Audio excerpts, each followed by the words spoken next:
gonna unmute this for the audience. I got a lot of stuff going on here, so bear with me, audience, and I appreciate everyone's patience. But we went live on TikTok tonight for the first time. Let me turn off the music. All right, there we go. Welcome back, everybody, to the Attitude for Gratitude live recovery show. Every Friday night, 8 p.m. interactive show down here at We'll Work for Recovery. We got a lot of new things happening. Like I said, I'm trying to do this whole TikTok thing. I finally embraced it, and as you can see, we're doing this right now. She's recording me, I think. I'm not sure. I haven't been on TikTok in about 3 years. I got some requests from some other entities to say, could you please do it on Facebook or on TikTok, because we're having issues on their side of YouTube or Facebook or something. I don't know. You guys know the journey I've been on with this whole technology thing. So I appreciate your patience and bearing with me on all this. Again, We'll Work for Recovery, Attitude for Gratitude, 4026 North Washington, every Friday night. Tonight we have Rick B on the show, and Misty and Jen. We're going to be talking step 3, tradition 3. It's like I said, it's not that conventional as what you'd think. We're going to be sharing some of his stories and experiences with what took him through those steps and traditions. And we'll be interacting like we do every week with whatever questions you guys may have. So now which camera? So I should really have you sitting there and make Rick sit here, but we're good. This week we'll be fine. Bear with me, talk tick, and it is what it is. You guys are my first love. I promise you that. TikTok, as always, if you're struggling, please reach out. You see my number scrolling across the bottom of the screen right now. It is 612-791-9942. If you're struggling, feel free to reach out to me directly. Otherwise, call Intergroup or get to a meeting. I just gave you the address. Our address is scrolling across the bottom as well. But you're in Minnesota. You can't go more than 5 miles without finding a couple meetings every hour of the day. Not 24/7, but there is tons and tons of meetings. Tomorrow morning, there's a meeting called Scars and Tattoos, and it's another fellowship. It's a recovery meeting. It takes place at the Art Shelf at Iktomi Tattoos, 1415 West 35th Street. I talk about New Hope, Alano. That's where I do my men's meeting every Thursday night. Talk about We'll Work for Recovery. They have really big meetings Monday, Wednesday, and Fridays at 7 p.m. Tuesdays and Thursdays. On Tuesdays, there's a Native American-based or an Indigenous people-based meeting, but anyone's welcome to show up. Thursdays, it's more of a spiritual meeting at 7, and every morning at 6:30 a.m. There are structured recovery meetings here. That's an early morning meeting. It's a real good meeting. Wednesdays at 5 p.m. There's a men's meeting here and a women's meeting here. Basically, what I'm getting at is there are so many different facets of recovery that we have options to go find. We don't gatekeep any of this recovery stuff. You're going to hear me talking about Serenity Village. You're going to hear me talk about Eagle Brook Church, 2218, Fridley, Alano, New Hope, Alano. We'll Work for Recovery. All these different places, because we share about where we get our recovery from. We don't like gatekeep none of this. A lot of it, we do our fellowship, we go out and about, and we like you heard in the advertisement, I needed others to do this, and that's what this program's about, is we find our stories through other people. Tonight, hopefully you can find a little something in what Rick shares about or what Misty or Jen might share about. And if you have questions or anything about it, anything that you want us to talk about, post a question. It's interactive. I'll do my best to get to the questions, but you guys know what it is. We just get into it and we go.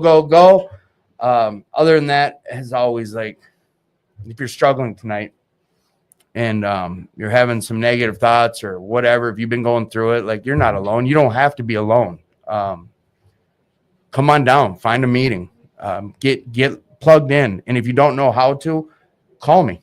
My number's there. If I don't answer, call back. Leave me a message. Can't hear it out there. I know that I don't have it hooked up out there. If someone has to, this is the best thing. I got to lock my door sometimes. I love it though. Come on down. You can watch us live. Like, check this out. We're in a fishbowl. You see that window out there? So we are like in the zoo, kind of. So yeah, come on down. Be part of that. Come be in the zoo. Be one of the animals. I don't know where I was at. I was telling you, if you're struggling, please reach out. You're worth it. If no one's told you today, like, let me be the one to tell you, like, you're enough. you're worth this. If you're listening to this, like, you're alive. So you have another couple minutes in you to give it another shot. Just keep getting after it. I wouldn't be here right now if it wasn't for others and me having a little willingness to do some stuff about my disease, my addiction, all that skullduggery crap. I got so blindsided with someone coming in and telling me they couldn't. All right. I think it's time to get after it. I'm enough babbling. If there's anything you guys want, any concerns or any ideas, whatever, just reach out or put it in the comment section. Other than that, like, I think we're going to get into step 3 and tradition 3 tonight with Mr. Rick Bowlby. I almost said his whole last name. We do share that sometimes if the person wants to share that. So let's hop on over to Rick. Or young man, who are you? I'm Rick, alcoholic. Rick, alcoholic. Would you get closer to your mic when you talk, if you can?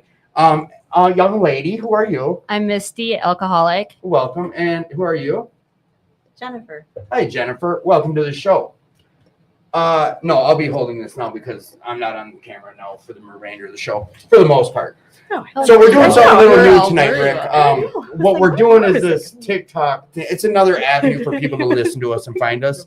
I know it's a little awkward to be holding my phone in your face, but I think moving forward, we'll be able to find another way of doing that where this ties into the computer and I don't have to do this. I know there's people out there laughing at me right now like, what are you talking about? You can do it. It's this easy. I just don't know. So, Rick, we're doing step 3 and tradition 3 tonight. How do you want to kick this off and start talking about it? I don't know.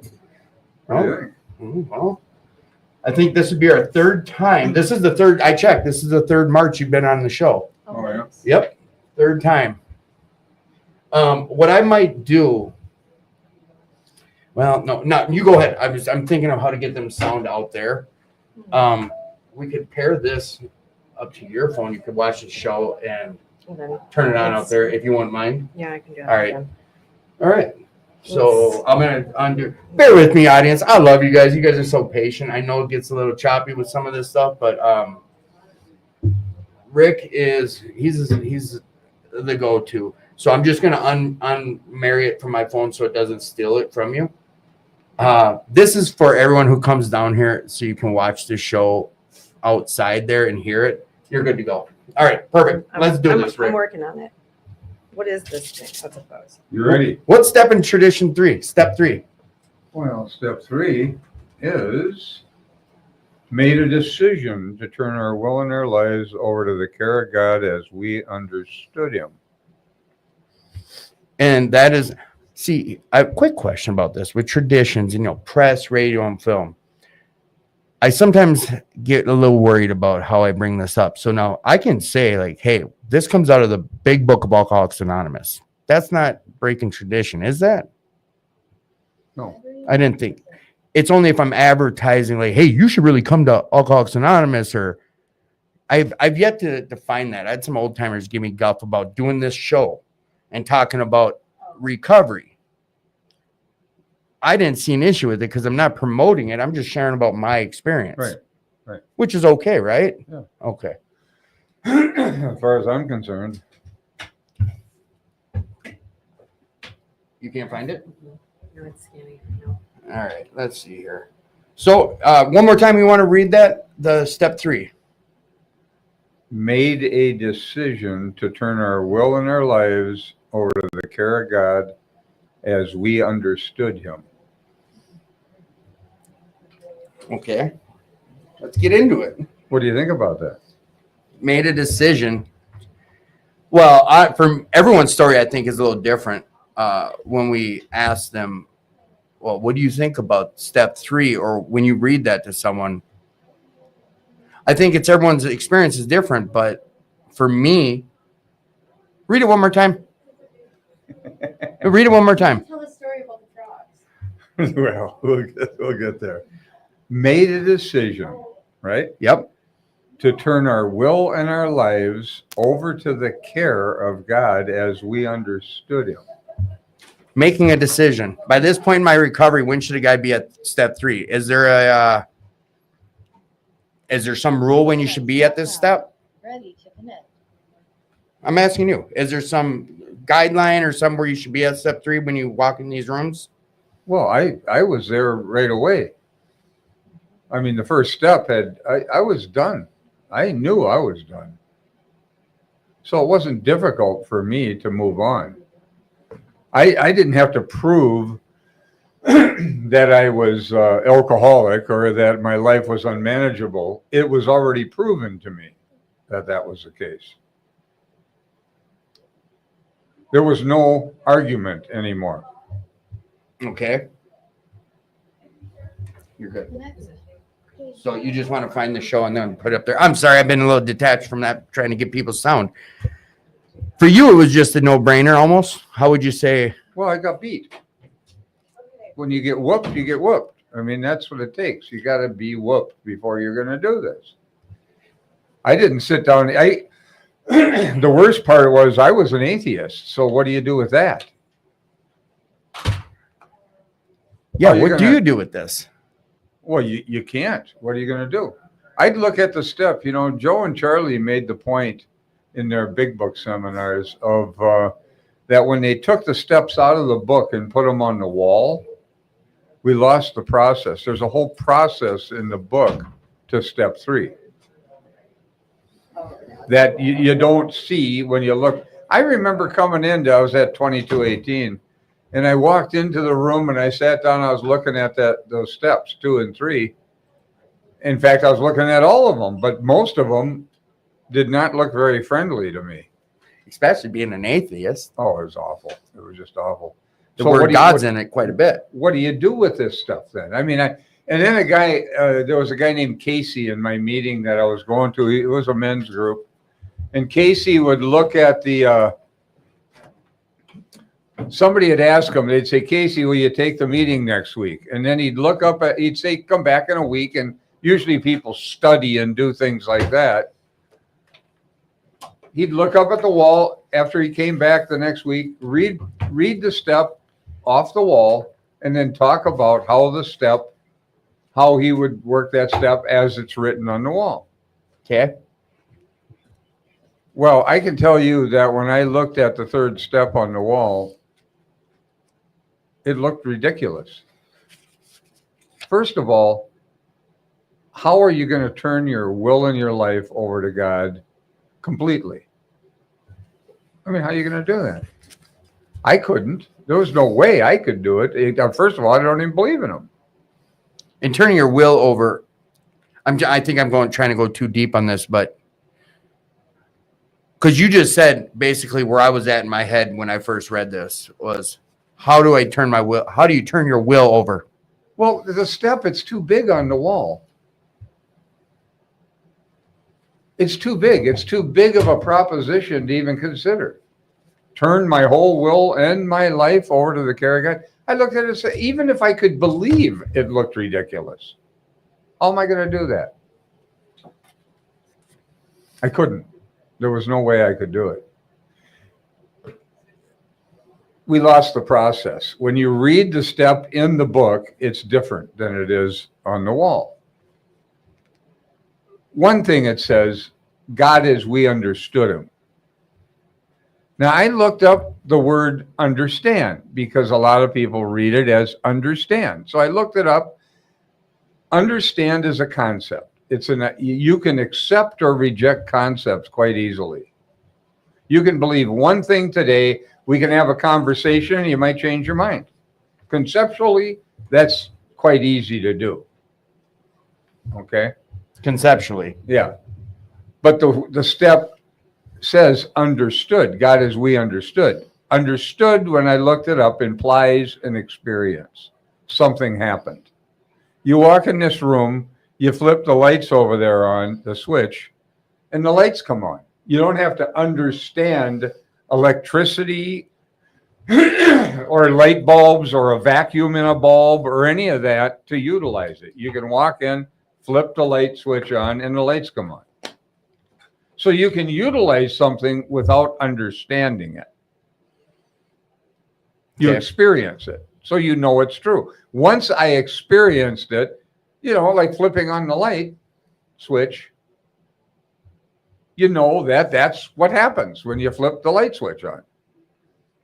Okay. But a concept of God, God's a light bulb, God's a doorknob, God's a what Jesus, you can accept or reject that quite easily. But once you experience it, it's a different story. So our correlating of this to light switch, when you say understood, to say understood. Oh, no, I'm going. Understood is past tense. Yes. Yes. It Understood. implies an experience. You've already had an experience and you already know. So what do you So do? you know. You don't conceptualize. You know. Whether you understand it or not, you know. You know. Well, So what do you do when you are? What did you do? well, I can tell you how I got there. It didn't happen that simply. And then I guess before we even do that, a question I would have, which I know there's people out here listening that are in a position similar to where you're at. What do you suggest to them if they're stuck right now? Like you're saying, they haven't had an experience with it, so they don't understand it, but they're here at this step. What's a suggestion you give to some guy who walks in? Because we're going to hear how you did it and how you got to that. I don't suggest anything. Have you heard this before? This is Rick doesn't. He doesn't. I don't. Nope. I don't try and get somebody that I sponsor or I'm trying to help to believe. I don't even play with that. I mean, I sit down in this room of old timers, and they got different beliefs. Most of them might have been Christian or whatever. And I'd listen in meetings and I'd think, I can't believe the way these guys believe. There was a TV show when I was a kid called The Invisible Man. And I'm watching this and I'm thinking, these guys want me to believe in the invisible man. Yeah. Yeah. I couldn't do it. I couldn't force myself to believe something I didn't believe. How are you going to do that? Yeah. I couldn't do it. I felt phony. I've never really liked the phony. When I was a kid, I didn't like being phony. And that's where you would. I'm trying to formulate this somehow, but while you're sitting there with these guys, and are they expecting that you've had this step 3 happen already? Or are you in the midst of it? Or I'd have no way of knowing that. And you're not phony, so you're not going to tell them, yeah, I'm on step 4 Well, I'm not now. going to try and believe something and try and fake it. You hear that a lot. Fake it till you make it, sort of thing. Yeah. I couldn't do that. There was no way I could do it. I couldn't be phony with it. So, Right. So I had to have an experience, something that would change me. Now, as an atheist, I can tell you, when good things happened, I took the credit. When bad things happened, I gave it to everybody else. There's no God in that other than myself. I'm just operating that way. All my life, I was like that. Self-will. Self-will run riot. Absolutely. Self-will. But you see, if you do it with enough enthusiasm, the only thing drunks do, most drunks are enthusiasts. They really are. Yep. Until they come into AA, and the only thing they won't do with enthusiasm is the steps. The work. Yeah. Oh, I need balance now. That kind of crap. Yeah. Why don't you do this with enthusiasm? Oh, no, easy does it. They take the slogans off the wall at the club. Oh, yeah, up there it says easy does it, Well, they use the slogans to kill themselves. Yeah. He's a guy named Dustin. He listens and he's been in. I know you've met him, but he takes his approach like you're sharing about a lot. In the other fellowship, he would correlate. You go to the drug house. You didn't go in there and sit in the corner and fiddle on your phone. You spoke up. Who's got the good shit? Who? Call. Energy, a lot of action. Then you walk in this room and you're scared to do some work in here. He had a big correlation with that, which kind of what you're saying. We're ambitious out there, but then come into here to do a little work to get better. I had a big aversion to this, see, because I was an atheist and I really disliked the Christians back then. Okay. I mean, I hated them. I don't even know why I hated them. I just did. I got a feeling that it may have had to do with, I thought they were trying to change me, make me be different. And I didn't have any religious training. I have no background in as a child growing up in any kind of religion. You always say militant atheist. Militant. Militant I mean atheist. aggressive. I mean, the Jehovah Witness comes to the door. Come on in, we'll talk. And then I start going after him with my atheism. I don't know if you've heard Rick's story, but just a side note is he's the one I've heard that militant atheist, and he was like already your dad. He was big time. This is how you were raised to know your atheism, correct? Well, it was in A a lot of- family with communist ideas. that's what I'm See, thinking. and my dad's friend Joe Stern, he had a little lumber yard, and I worked for him, and I sat in that lumber truck, and these guys were going over to the Soviet Union back in the 70s when you shouldn't be traveling there, Yeah. and they were going to Cuba and coming back with the slideshows from the Soviet Union, and it was quite beautiful. I mean, if you looked at, Right. Tucker Carlson just did a show about that, and he Yep. came back, he was impressed. Well, I had all that done to me back in the 70s, My dad was bringing this stuff back, and then I'm sitting in Joe's lumber truck working with him from the time I'm 12, 13 years old till I'm in my late 20s. And Joe was a heavyweight. These were labor organizers, and they were pushing their atheism, and he was really a stark raving atheist, And this is what you were raised around. This is what I grew up around, and I got the brainwashing big time. Not without my permission. It's just what it turned into. What you Well, were around. I mean, when I say that, I mean, sometimes people will think that maybe they're an atheist where they've got some beliefs that they were brainwashed with. This did not happen without my permission. I assure you it didn't happen without my permission. I'm not somebody who doesn't think for himself to some degree, okay? But I like the radicalness of it. I like it was different. right. You could walk into a party where everybody's drinking and you're 18 years old and you could be spewing out this crap and Holding court over there with all the oh, knowledge. it's Yep, just awful, yep, just yep. awful, And once in a while, somebody would say, "Hey, what do you mean by that?" As I'm spewing out some crap about the evil capitalists and all this stuff. Regurgitating what these guys have Yeah, said. what they told me, and then Yep. and then somebody say, "Hey, what do you mean by that?" And I go, "Well, I don't have an answer." See, and there's nothing worse than somebody pulling your pants down in the middle of a crowd, Right. Well, And that's exactly what happened. And it was that's how you know you're brainwashed. You know why? Because you didn't formulate the idea yourself. You picked up somebody else's crap and you're spewing it. We do this in the program too. we do this. Yeah. It runs rampant Oh yeah. out in the regular world. Every once in a while I hear somebody say something and quote me. It's not even what I said. Not even close. What? I said, is it better? I think that's a I great don't know. point, though, that you make about what you're saying. I haven't heard it worded that way, but you formulating your own idea versus regurgitating what someone else said. knowing you're But I brainwashed. picked up this stuff that was radical, see? Right.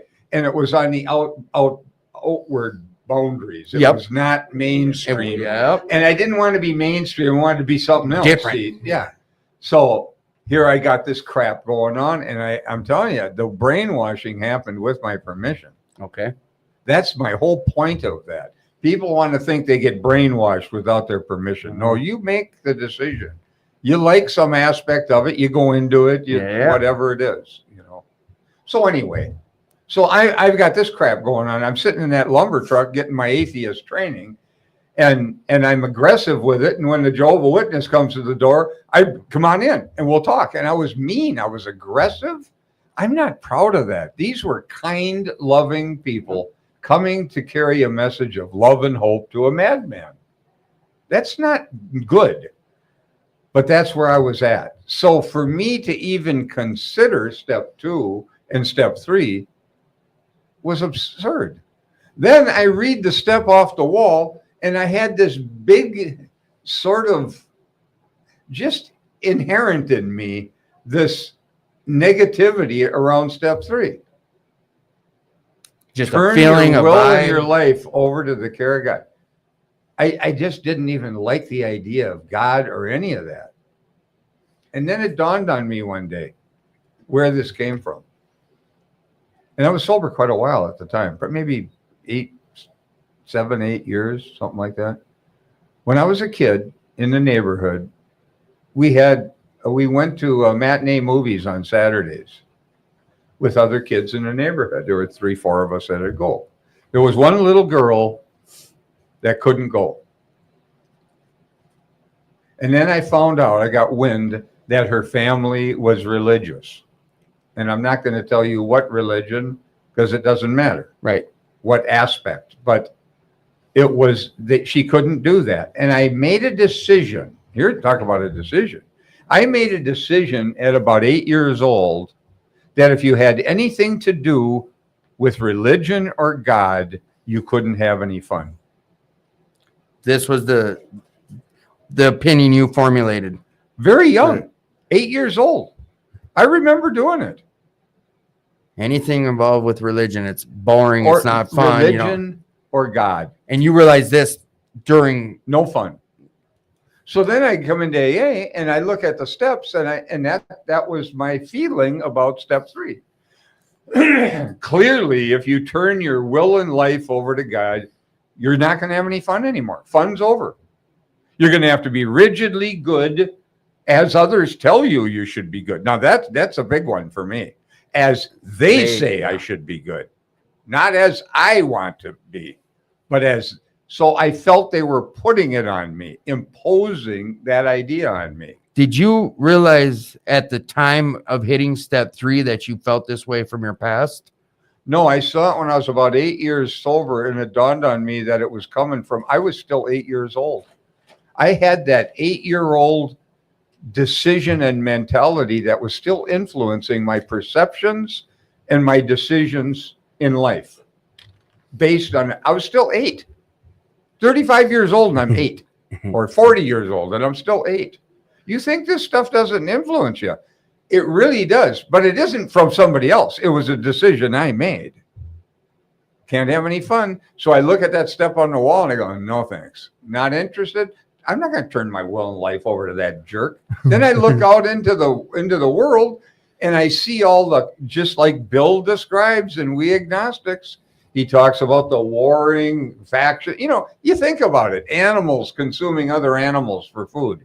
That's not loving, No. you know. No. We consume the animals then for our food. And then you die and the worms consume you for their food after you're gone. I mean, this thing looks pretty rough. Yep.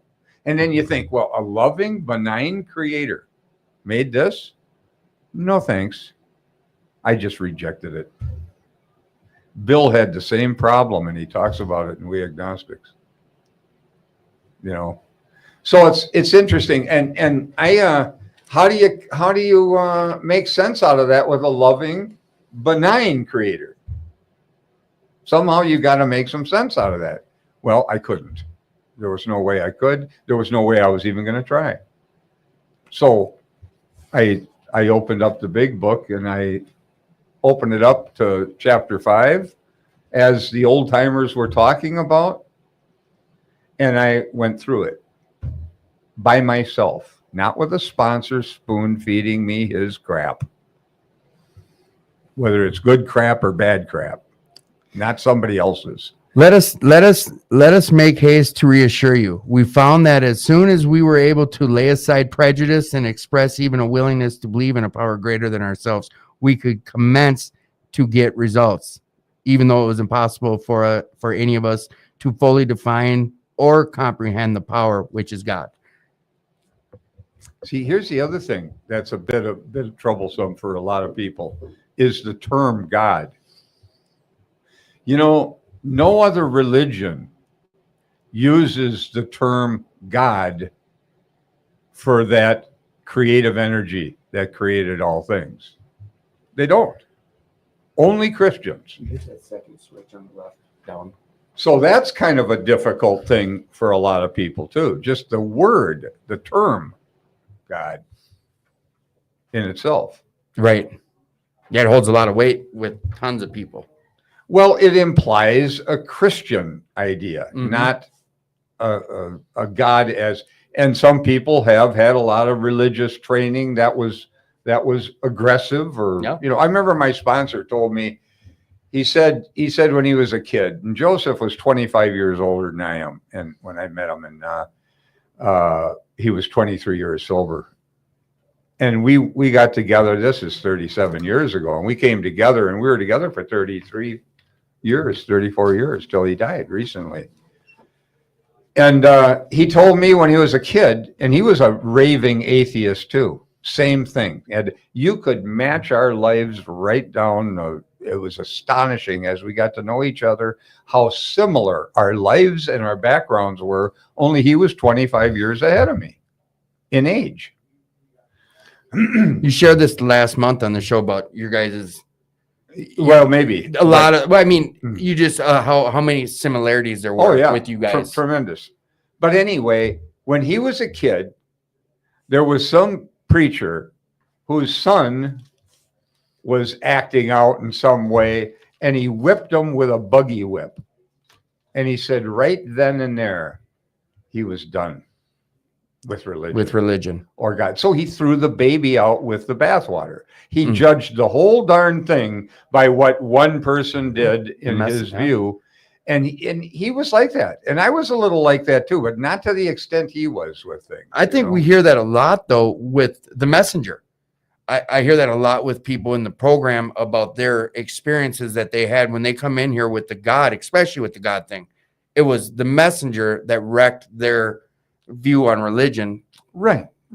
But that's just ignorance on my part if I do that, because I'm literally throwing the whole thing out because of one person or one event or how a certain teacher taught. You know, there was a gal that I know, she died quite a few years ago now, but she grew up in a Catholic church. And she said she didn't have she didn't get all this negative stuff that some people pick up from it. She didn't have any of that from going to Catholic school. Right. Didn't exist for her. So I don't know. I didn't grow up that way. So I don't have any basis for anything, any opinion or anything about it. Yeah. But all I can tell you is that this was a very difficult position for me. And this didn't come easy. So I opened the big book. And in the big book, there's a process. And we can read some of this if you don't mind. Yeah, of course. You know, I love it. If you want a book, I have another one up against the wall in the bottom left, the big book. I'm going to jump over some stuff. Yeah, whatever. I'm just going to I want to touch on a couple of things because chapter 5 on page 58. And he's reading out of a book called Alcoholics Anonymous. Some refer to it as the big book. If you need one, you can get in touch with me and I'll get you one. We'll give you one or sell you one, whatever. Just let us know. But page 50, you're starting at 58. Well, 58, it starts out, and this is the way this is written. It says, rarely have we seen a person fail who has thoroughly followed our path. Rarely. That's interesting, isn't it? He doesn't say never. If you look in Dr. Bob's story, at the end of his story, he says it never fails. Never. Yep. If you go about it with one half the zeal you have been in the habit of showing when you're going after a drink. Basically what it says. Pretty close. Well, didn't they change from, I'm going down different. I was going to say in the first edition, I think they changed a few of those words from. Not this part. Not that? Okay. Not this, no. But rarely. So Bill was asked by Chuck C. Chuck Chamberlain was an early fellowship guy, sobered up in 1946. Chuck was a bright light. They used to accuse him of being a water walker. A water walker? Yeah. What is, like Jesus walked on water? Yeah. Okay. Yeah, Water a walker. water I like walker. that. Yeah, that was the term. Yeah. He's a water walker. And they'd accuse him of being that because it was a good way to reject them. See? Okay. Just an easy way to just reject them. So anyway, by Chuck's version, this was not Bill who said this. Chuck said he asked Bill why he wrote rarely instead of never have we seen a person fail who has thoroughly followed our path. And Bill said to him,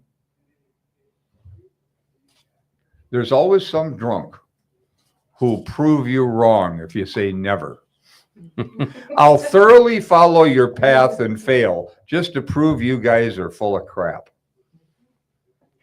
That sounds That's what he crazy. said. That's Sounds crazy though, doesn't it? I'm going to do everything that you said to do, and I'm going to fail just to prove that you guys, because you said never will somebody fail. So apparently Bill said, we wrote it rarely so we could even bring that lunatic in.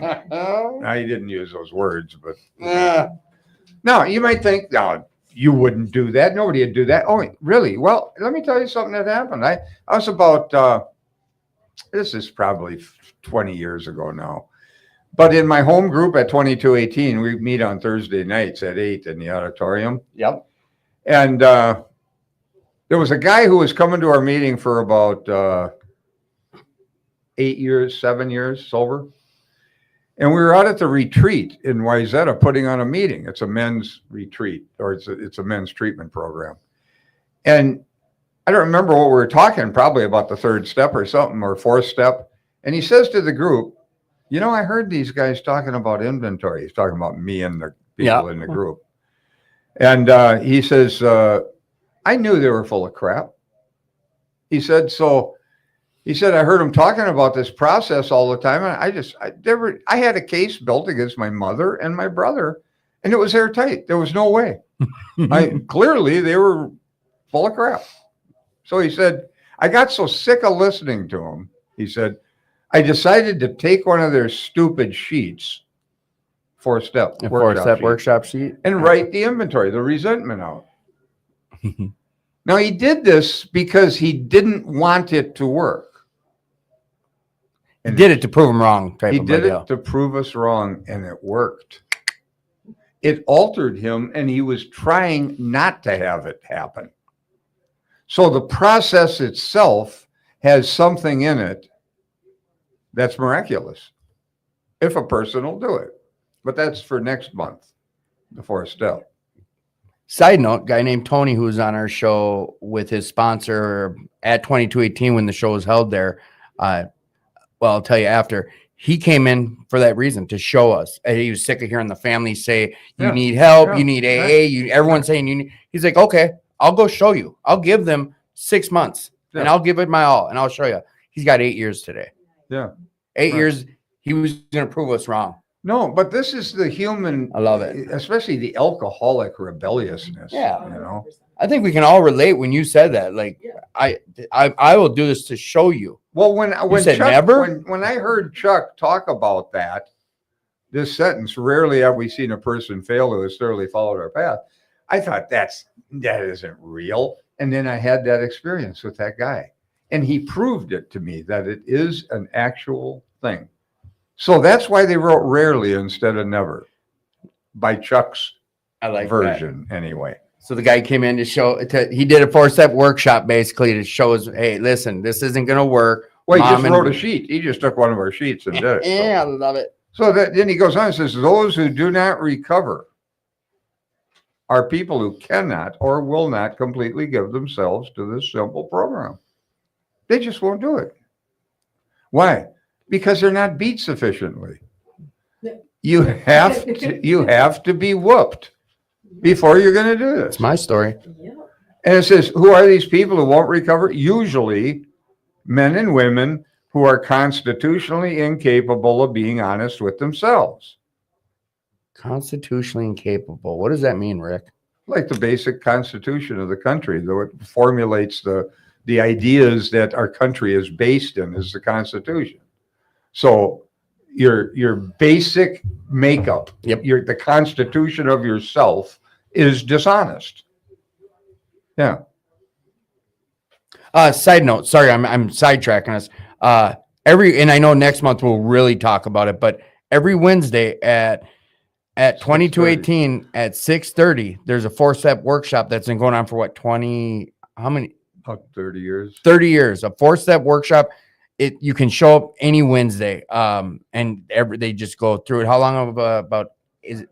7 weeks.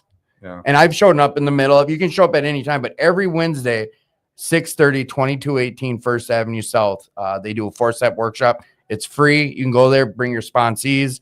I know we had good turnout last time. Next month we'll talk. Did you stay through that whole thing I've been through a few of yours. completely though? Yeah. The very first time that you came on the show, I felt I was way more involved. It was my due diligence to do the 4-step workshop. I was So when just I had, curious. I yeah, mean, you don't have to do it made a but difference. I was just curious if you, because I don't remember. Yeah, I if you did. had, It made a difference in my recovery, because at the point of me coming in, I'd already done a 4-step, and I didn't do a 4-step the way we did a 4-step. well, the way we did it was out of this book. Yeah, well, I did it with one of these new fandangle. It was corrected. Yeah. You know what I'm I talking mean, about. one that was improved. Improved, yes. Yeah, those people made improvements. I mean, and for the most part, I got a lot of what needed. I got a lot off my plate, and it was very beneficial what I did the first time. But I don't think it ever hurt to go through that. You've been doing it continuously for 30 years every Wednesday. It's not going to hurt us to clean out the closet, so to speak. Well, anyway, so I have to be honest with myself. Yep. Now, it's like with my atheist. Think about this. My atheism. When good things happened, I took the credit. When bad things happened, I gave it to everybody else. That was not honest with myself. That was taking credit for things that probably had nothing to do with me, but they were good. So I was willing to take the credit. But if it was bad, you were going to get it. So I wasn't honest with myself in that sense either. So it's not really lying and stealing we're talking about. We're talking about self-deception. So I have to take a look at my self-deception. Now, you might not think you have self-deception. I mean, I don't lie to myself. I lie to everybody else. That's not news. But I tell myself the truth. I believe that. I really did. I You believe did that. Yeah. in your midst of your alcoholism. Oh, I really believed that. I knew I was dishonest with other people. That was not news to me. But I didn't lie to myself. And I think when I got sober too, I looked at it, I thought, well, how can you lie to yourself? If you lied to yourself, you'd know you were lying. I get in my head. I just did a whole thing in my head. But the when you lie about things I guess a lie is that you knew when you're BSing people, but in your heart you knew you didn't lie to yourself about what you're telling other people. Well, You didn't see what I'm saying. It's like if you got up this morning and said, I think I'm just going to lie to myself. You'd know you were lying to yourself. Right. Okay. Okay. So what we're talking about is self-deception. So if you don't think you have self-deception, I would say, how do you know? How would you know you don't have self-deception? Isn't self-deception the guy who's got it don't know it? By definition, that's what the word means. Yep. You're unaware that you're self-deceived. Well, I was unaware. I was unaware that when good things happened, I took the credit. I had no awareness there was any power greater than myself who might be pulling some strings. It was always me. I was just dishonest with myself, Right. believing that so this is one area. One area. There were many. And remember, we're on page 58 of the big book. We're just in about the third sentence of chapter 5, how it works. So anyway, you ever been wrong when you were sure you were right? Yes. And I didn't realize what you meant until you shared a story about a dresser and some money. Could you explain what you're talking about right now? What do you mean? What do you mean when you say, because I've regurgitated that story to so many people to explain, your feelings are valid by the story you tell yourself. How you're feeling is valid by the story you're telling yourself. But is the story you're telling yourself correct? Is it accurate? Is it accurate? So You I'll say, shut yeah, it's up now. accurate. Yeah. I'll tell you all about it. Good. That's the first 3 columns on page 65, but we're not talking about the inventory. So here, the dishonesty, what he's talking about is when I was a teenager, I was drinking with a guy in my living room. We got drunk and I woke up the next morning and he's gone and my money's gone. And so he ripped me off. I was really pissed, man. I wanted to get a hold of this guy and like with a baseball bat, have a talk, And it was a lot of money to me at the time. And so I called up the people who introduced me to him, and nobody knew him. He just kind of blew in, grabbed my money, blew out. But I wanted to make sure everybody knew what a thief he was. What do you mean? Like drag his name I through the just mud? told him what this guy ripped me off. This is what happened, and I made 2-3 phone calls and made sure I slandered him up pretty good. Nobody seemed to know him. At least they wouldn't tell me who he was or something. I don't know. But that was the end of that. A couple of months go by. I found my money. I hid it in a drawer when I was drunk, and I forgot that I did it. And when it came up missing, I automatically blamed him, not me. You see, I used to black out all the time when I drank. And of course, I did that night.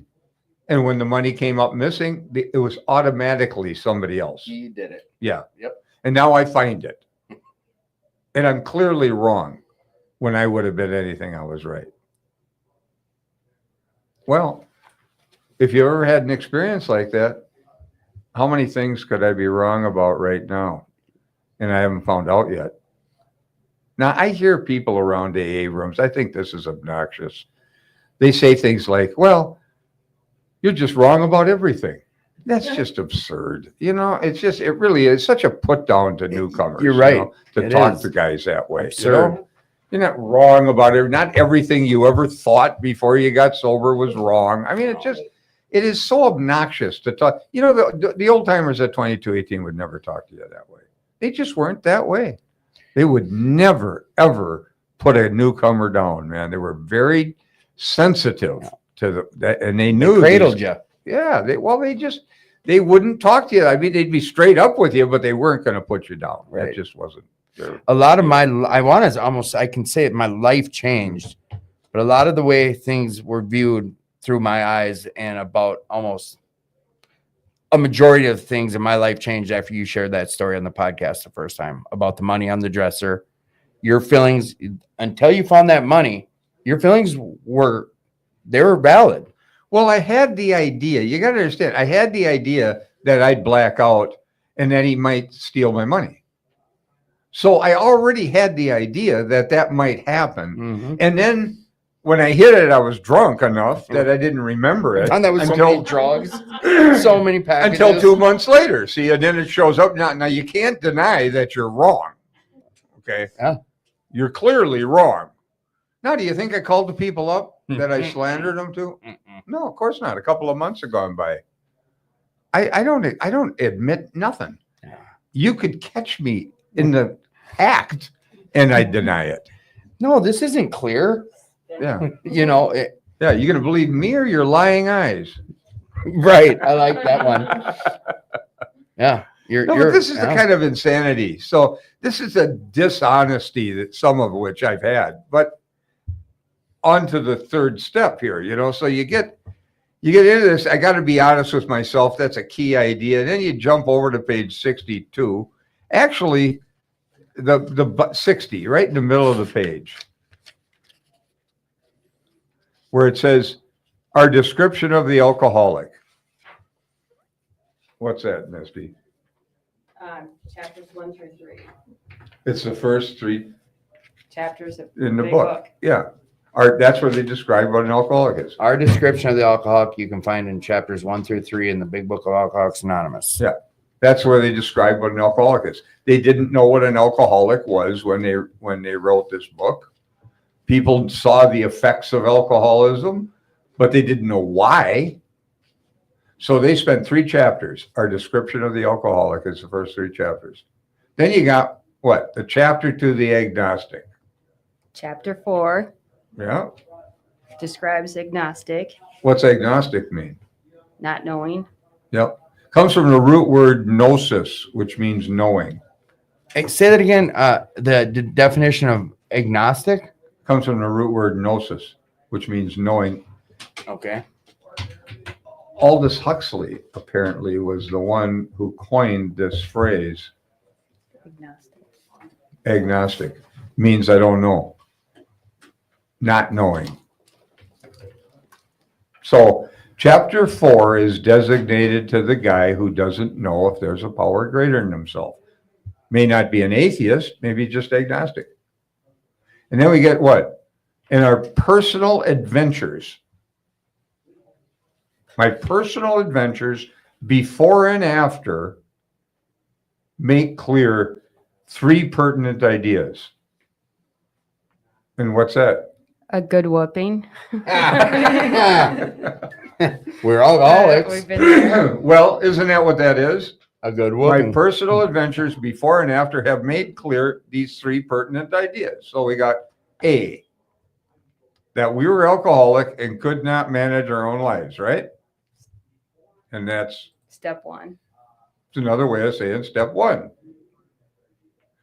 B, that probably no human power could have relieved our alcoholism.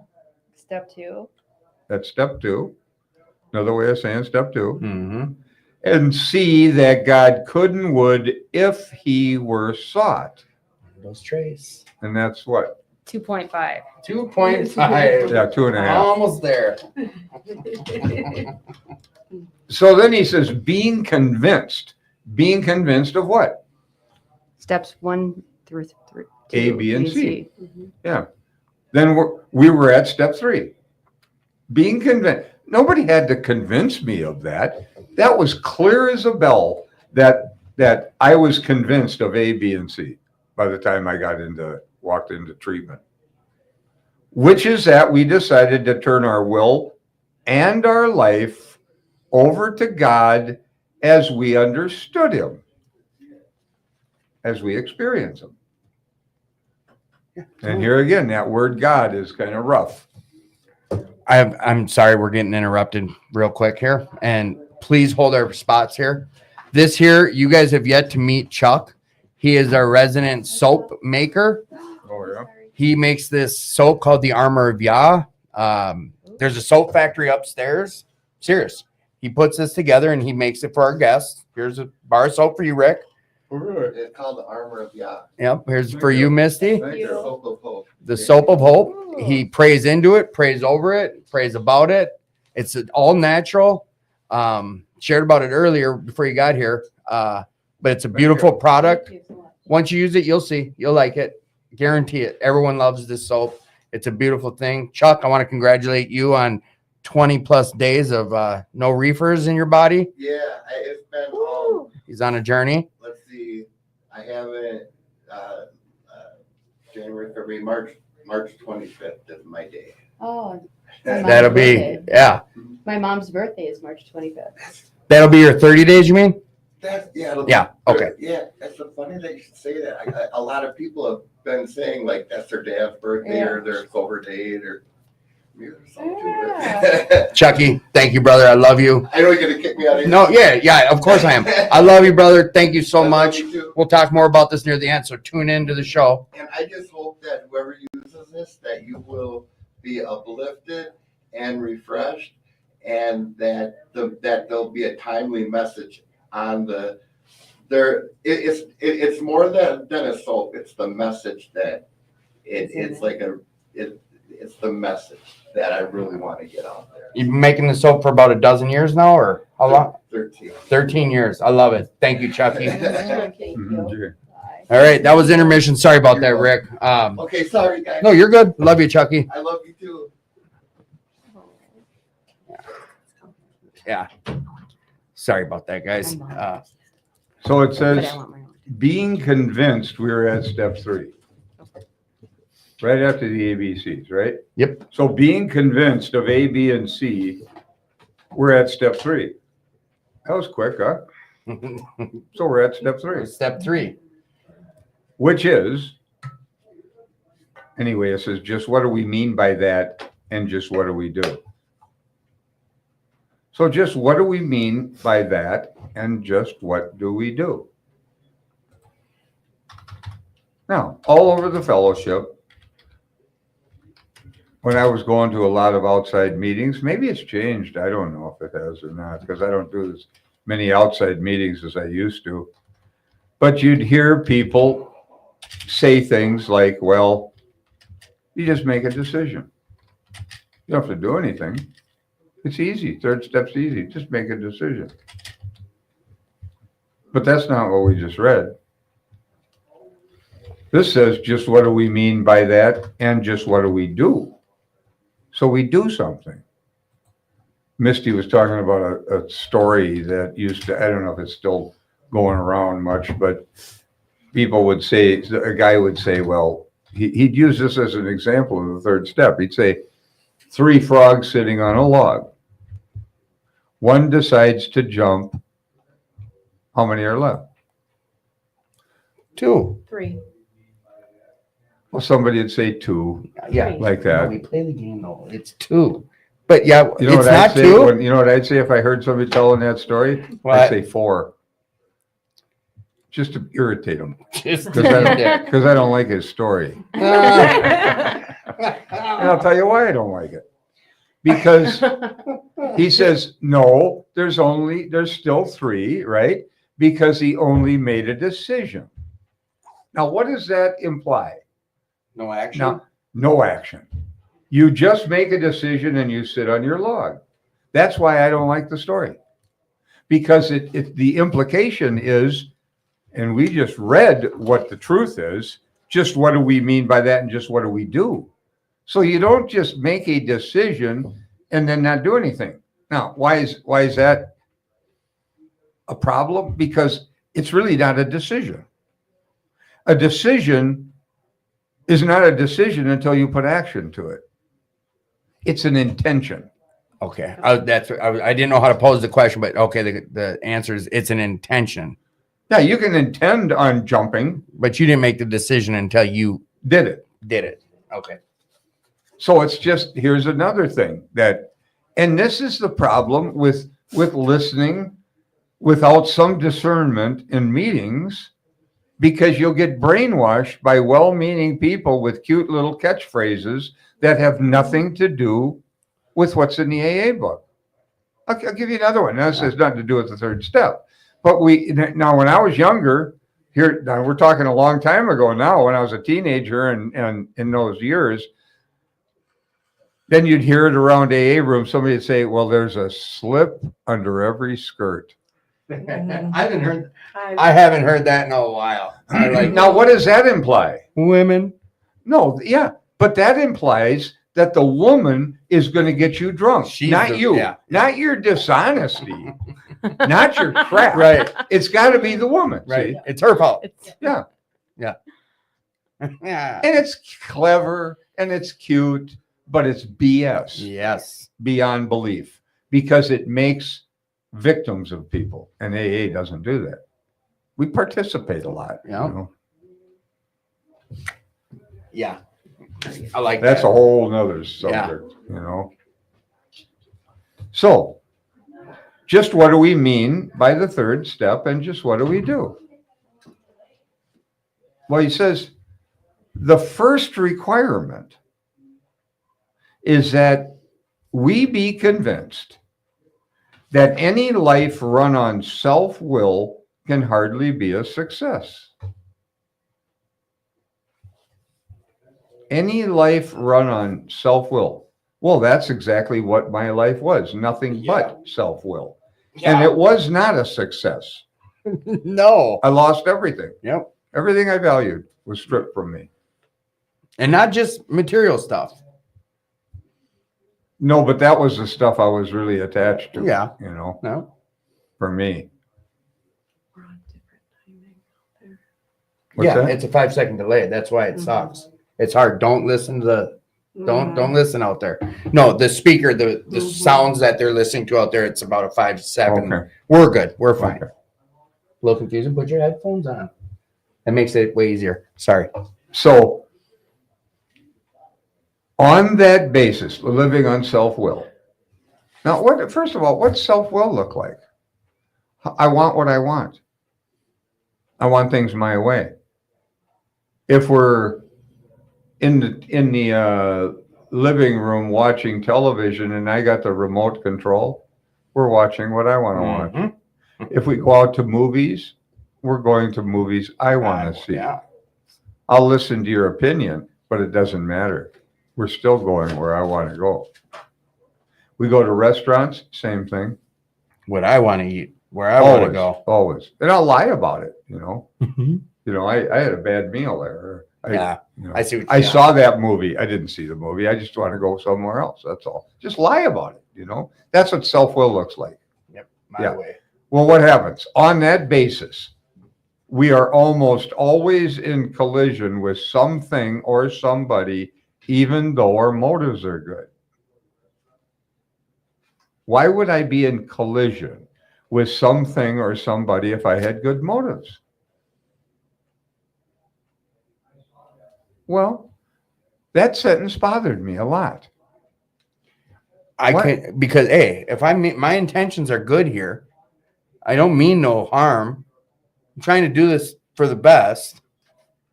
Well, tell you how it came to me. I was trying to keep a roof over my kids' head, food on their table. Yep. That's a good motive. Yeah. But I was doing it at your expense. Never home. Yeah. No, Whenever I come in contact with you in a business deal or anything, selling a car, whatever, somebody's going to have to get the short end, and it's not going to be me. Mm-mm. It's going to be you. Mhm. And nobody seemed to care that I had good motives. They didn't care because they were losing in the exchange. So that's why on that basis of living on self-will, we are almost always in collision with something or somebody, even though our motives are good. You can have the best motives in the world, but when you're doing it at other people's expense to get what you want, you're Was going to it- be in conflict. It was you or so. I had a guest on who shared something about this, and I think we're on this topic that they're working. They couldn't be around for the kids. They couldn't be at home for the wife, and there was a gathering. People were over. Well, yeah. That's not my story to tell. Where you're sleeping, I think. And the coats were thrown. Yeah, that That's Rick. your intentions were good though. You're trying to put food on the table and money in the Well, I was bank doing and- a lot of crystal meth, and I was trying to keep the house out of foreclosure and Yeah. keep all the balls in the air.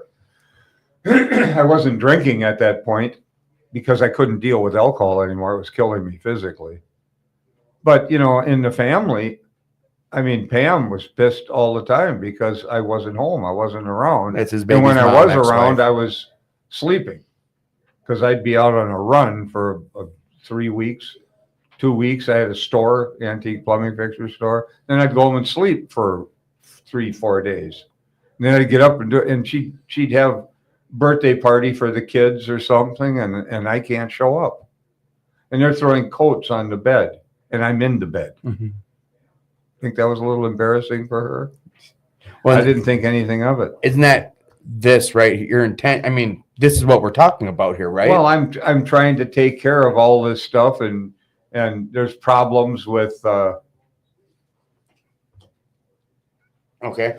there's problems with her because she won't get a driver's license and drive a car, and then I got to do all that stuff and all the shopping and all, you know. And there was just a lot of stuff. So I'm working all the time, but I'm also just using too. Right. With my buddies, you know, even though we're working at times, Yeah. you know. But I remember one of my friends, Roy Sheely, his dad wanted he lived next door to his dad, and he wanted a sink put in, and I went over there at like 10 o'clock at night to do it because it was the only time I had. And I mean, I'm 10 o'clock, I'm going to go put a bathroom sink in the guy's house. And I don't think anything of this stuff. I mean, isn't that normal? Hmm. See, I'm the speeding. funny thing is, I can relate because I did the same Yeah. shit back then. Yeah, his dad used to say things like, "What the hell's wrong with that guy?" You know. Well, Yep, did a that's good the job. you crystal know. days. So that's what it is. Why you're in collision or conflict with something or somebody, even though you got good motives.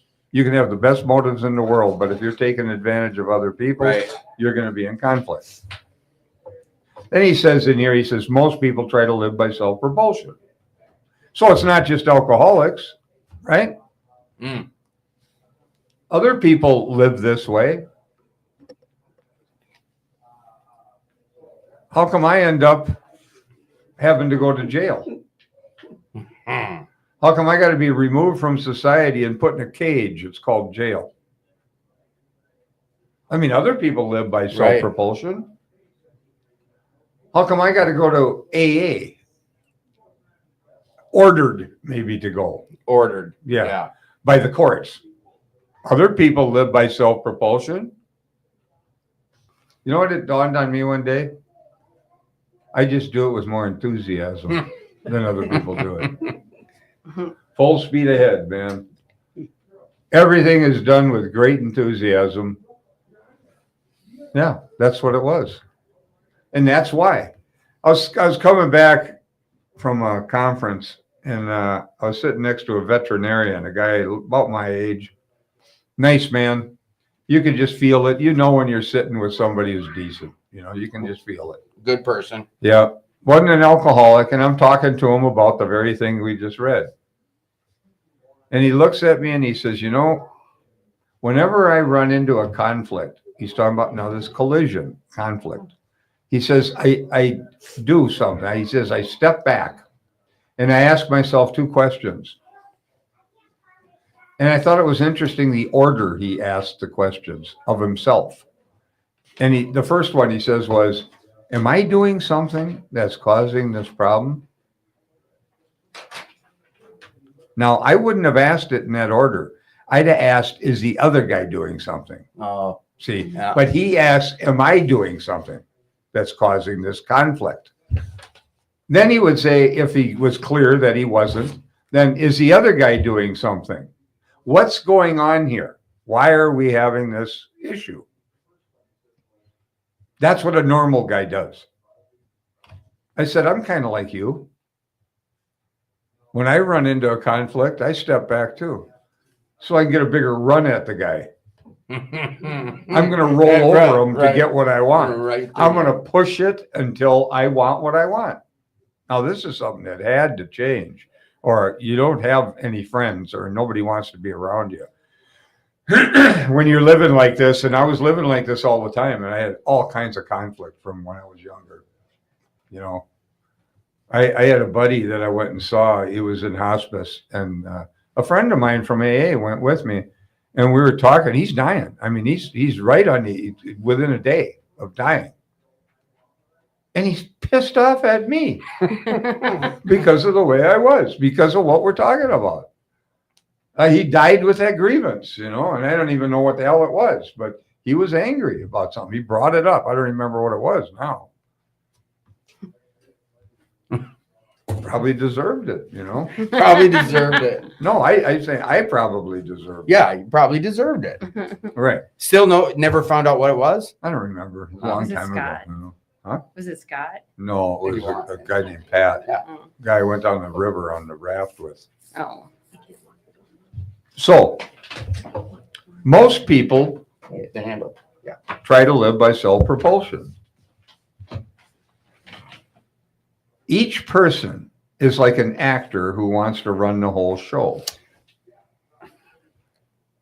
You ever seen that guy? Me. The guy who wants to run the whole show Yeah. is forever trying to arrange the lights, the ballet, the scenery, the podcast. No, it doesn't say podcast. It says, Hey, someone just told me about Rule 62, or what was it? Rules.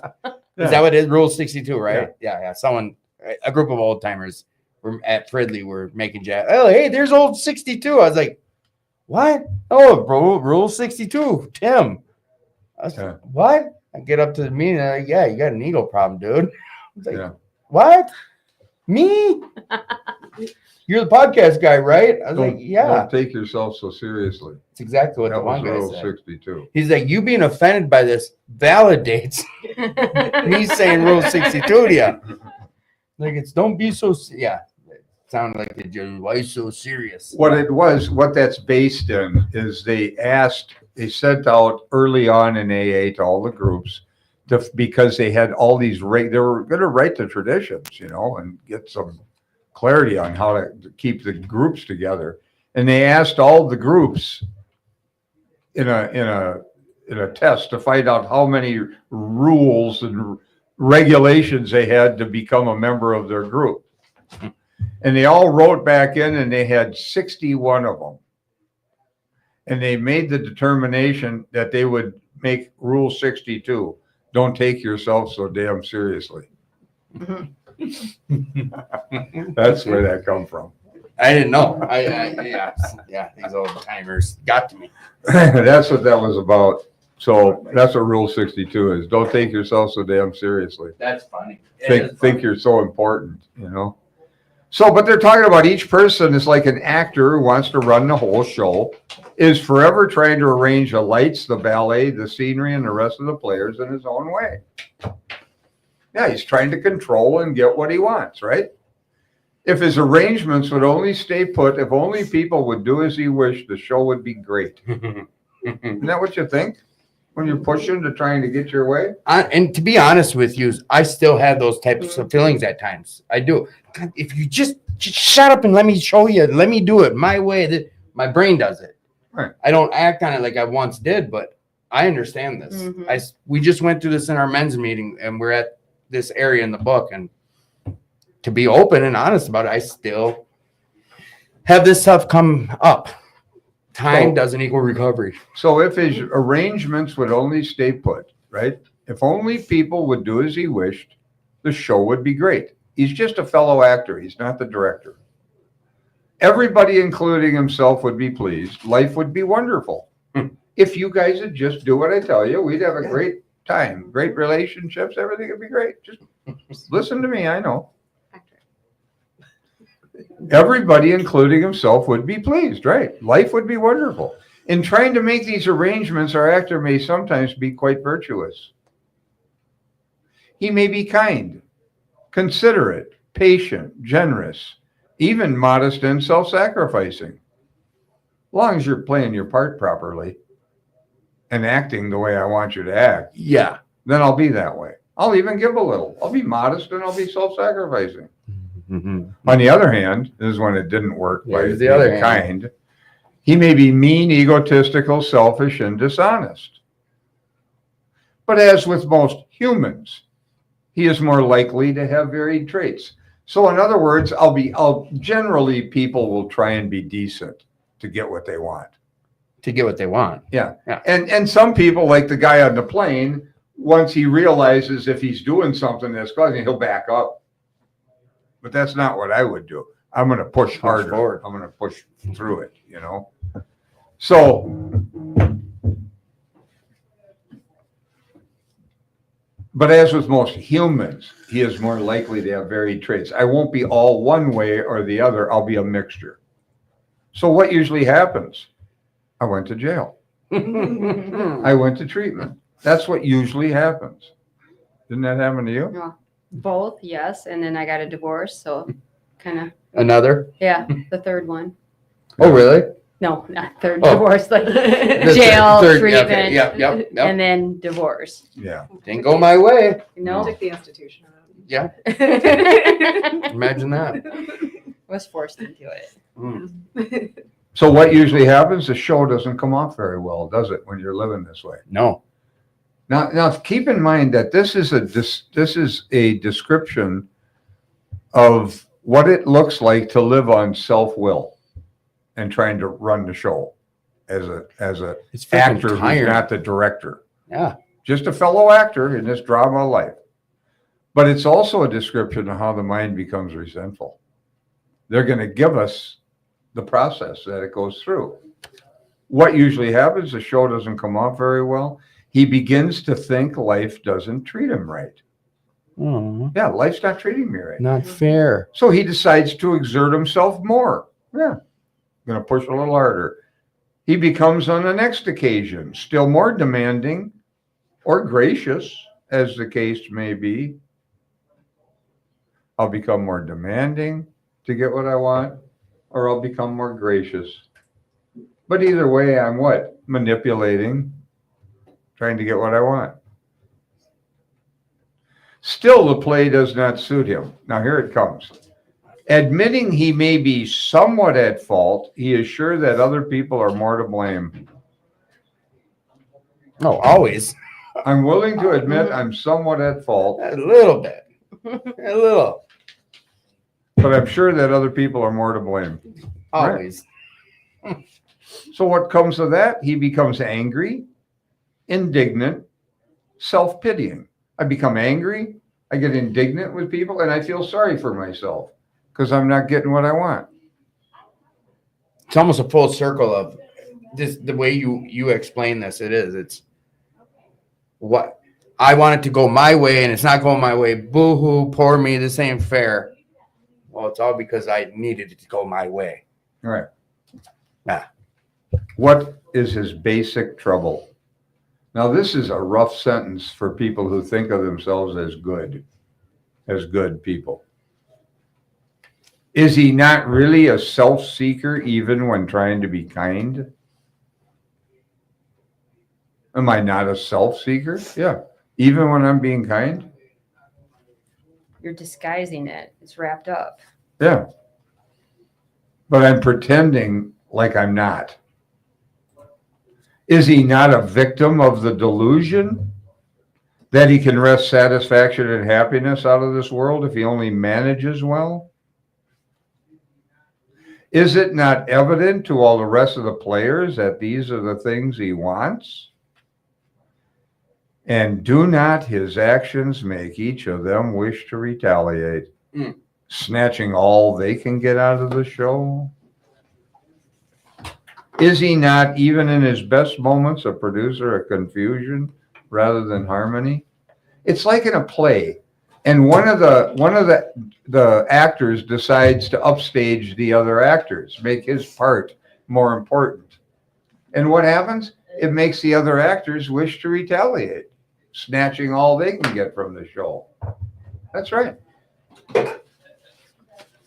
Is he not, even in his best moments, a producer of confusion rather than harmony? Why? Because sometimes I'm kind, considerate, patient, generous, even modest and self-sacrificing, and sometimes I'm mean, egotistical, selfish, and dishonest. But either way I'm playing it, I'm trying to manipulate an outcome. And what's the outcome that I end up with? I end up angry. I end up pissed off. People don't like it. No, and I never want to look at the self part.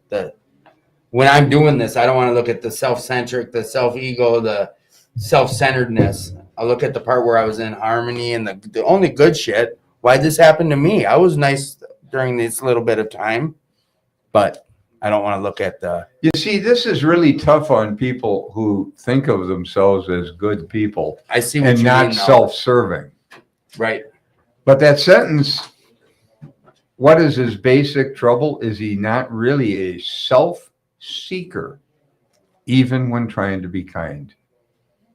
Now, that's tough on people who think of themselves as kind. Luckily, I escaped that because I never thought of myself as good. Do you think that made it easier for you or easier for the transition part? It made it easier for the awareness of what was going on. And I'll tell you what I mean by that. I never thought of myself as good. I didn't think of myself as bad. And I still don't. I'm not bad. I'm not trying to cause problems for other people. I'm not malicious that way. People would get caught up in my stuff. Even back then, you weren't malicious that way. Well, I wasn't trying. Well, in a sense, I wasn't trying to cause you a problem. But if there was going to be a problem, it was going to be not it's me. going to be you, not me. Right. See, Okay. so that was self-preservation, if you want to call it that. Okay. You know. Well, I didn't want to cause a problem for others, but I knew when I was very young, and I mean very young, I mean 5 years old, I knew that I was self-serving. I knew if I did something for someone, I wanted something. I knew that about myself. Now, an awful lot of people who think of themselves as good, they can't see that. They don't know they're self-seeking. They can't see it. No. It's covered. It's covered up. So they got to back out the idea that they're actually good and not self-seeking to see that they are self-seeking. And that's why that sentence is that Am I not what the hell? Self-seeker. even- Self-seeker even when trying to be kind. Yeah. Even when trying to be kind. That is not easy to look at if you think of yourself as a good person. Who wants to look at that? But yet I'm in conflict and I got resentments. You know, people who think of themselves as good have a lot of resentments. They don't want to, and they don't think they should have them. So they don't think they do sometimes. But they have them. I think it's a big ego for me, because I can relate exactly what you're saying. There was, and it wasn't all the time. Not all the time that I think I was a good person, but there would be spurts where I know I'm being good to people. Well, my motives weren't there, and I did get resentments because, hey, well, I'm being nice here. I'll give you an idea that might help with all this. Jesus didn't have trouble with people who thought they were bad. He had trouble with people who thought they were good. 100%. Read the stories. Because if you think you're good, you're not, you have no, you're not, you have no faults. Mhm. That's Right? right. And Right. if there's a conflict, it's the other guy. It's 100%. I don't You see- own a mirror for that reason. No, I'm joking. You see, when I would get in conflict, I knew that I could very likely be the problem, but I didn't care because I just wanted what I wanted. This is not good, but it is a step ahead of the guy who doesn't know. Right. Okay. But it's not good because I didn't give a damn. I knew I was doing things that were causing problems. But you And I didn't didn't care. Yeah. That is not, now it almost looks like you're a sociopath, but I'm not. You know why? Because I knew that I was doing something wrong. I knew I was doing something wrong.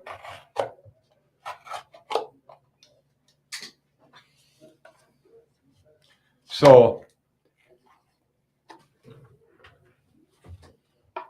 this one sentence too, is he not a victim of the delusion that he can wrest satisfaction and happiness out of this world if he only manages well? I'm a victim of my own delusion that if I just manage well, I can get what I want. And I'm hell bent on being happy, so I'm managing. And is it not evident to all the rest of the players that these are the things he wants?